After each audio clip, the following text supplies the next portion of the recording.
హర్యానాలో విజయంతో విజయోత్సాహంలో ఉంది బీజేపీ. సాయంత్రం బీజేపీ కేంద్ర కార్యాలయంలో సమావేశం కాబోతున్నారు. ఈ సమావేశానికి ప్రధాని మోడీ, కేంద్ర మంత్రులు హాజరు కాబోతున్నారు.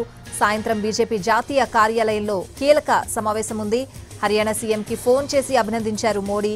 ఈ సమావేశానికి ప్రధాని మోడీ, బీజేపీ జాతీయ నాయకులు అలాగే కేంద్ర మంత్రులు కూడా హాజరు కాబోతున్నారు. ఇదే అంశానికి సంబంధించిన పూర్తి అప్డేట్స్ అడిగి తెలుసుకుందాం. మా ప్రతినిధి రాజు లైవ్ లో సిద్ధంగా ఉన్నారు. రాజు, హర్యానా ఎన్నికల్లో బీజేపీ విజయాన్ని మామూలుగా చూడట్లేదు. ఎందుకంటే హర్యానాలో ఇప్పటికే 2 సార్లు బీజేపీ అధికారంలో ఉంది. సో ఇప్పుడు ఈ గెలుపు అనేది చారిత్రాత్మక గెలుపు, హ్యాట్రిక్ గెలుపు. సో ఖచ్చితంగా దీన్ని సంబరం చేసుకునేందుకు సిద్ధమవుతుంది బీజేపీ క్యాడర్ మొత్తం కూడా. దేశవ్యాప్తంగా ప్రతి బీజేపీ కార్యాలయం వద్ద కూడా సాయంత్రం సంబరాలు నిర్వహించాలని చెప్పి ఇప్పటికే బీజేపీ నుంచి ఆదేశాలు వెళ్ళినట్టుగా తెలుస్తుంది. ఇక మరోపక్క సాయంత్రం 7 గంటల తర్వాత ప్రధానమంత్రి Narendra Modi, party chief JP Nadda, దాంతోపాటు ఇతర ముఖ్య నేతలు, కేంద్ర మంత్రులు కూడా బీజేపీ జాతీయ కార్యాలయానికి చేరుకోబోతున్నారు. సో ఈ సందర్భంగా ఒకవైపు అంటే హర్యానా ప్రజలను, దేశ ప్రజలను ఉద్దేశించి ప్రధాని నరేంద్ర మోడీ ప్రసంగం చేస్తారు. దాంతోపాటు ఈ హర్యానా గెలుపు తర్వాత ఇక తదుపరి కార్యాచరణ అంటే ముఖ్యమంత్రికి సంబంధించినటువంటి అంశం.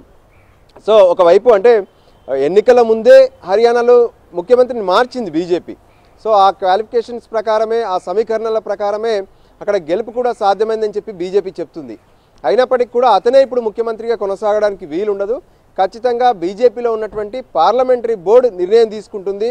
సో కీలక నేతల సమావేశం కూడా ఈరోజు రాత్రి బీజేపీ జాతీయ కార్యాలయంలో జరిగే అవకాశం స్పష్టంగా కనిపిస్తుంది. సో ఏదేమైనా హర్యానా ఎన్నికలకు సంబంధించి అంటే మొదటి నుంచి కూడా కొన్ని ప్రత్యేక పరిస్థితులు కనిపించాయి. వాస్తవానికి 2014, 2019 2 సార్లు హర్యానాలో గెలిచిన తర్వాత ఇక 2024లో గెలిచే పరిస్థితి ఉంటుందా? సో ఇప్పటికే పెద్ద ఎత్తున ప్రభుత్వ వ్యతిరేకత ప్రజల్లోకి వెళ్ళిందనేటువంటి ప్రచారం జరిగింది. పైగా హర్యానాలో ఉన్నటువంటి కొన్ని ప్రత్యేకమైనటువంటి అంశాలు వాటన్నిటికీ ప్రతిపక్షాలకే అనుకూలంగా ఉన్నాయి. ప్రత్యేకంగా కాంగ్రెస్కు లబ్ధి చేకూరే అవకాశం ఉందని చెప్పి ఎగ్జిట్ పోల్స్ కూడా స్పష్టం చేశాయి. ఏ ఒక్క ఎగ్జిట్ పోల్ కూడా అటు హర్యానాలో బీజేపీ గెలుస్తుందని చెప్పలేదు. కానీ బీజేపీ నాయకులకు ఉన్నటువంటి ఒక ప్రత్యేకమైనటువంటి ఒక అధ్యయనం, అంతేకాదు అక్కడ ఉన్నటువంటి రాజకీయ, సామాజిక అంశాల వారీగా వాళ్ళు తీసుకున్నటువంటి కొన్ని కీలక నిర్ణయాల వల్ల ఇది సాధ్యమైందని చెప్తున్నారు.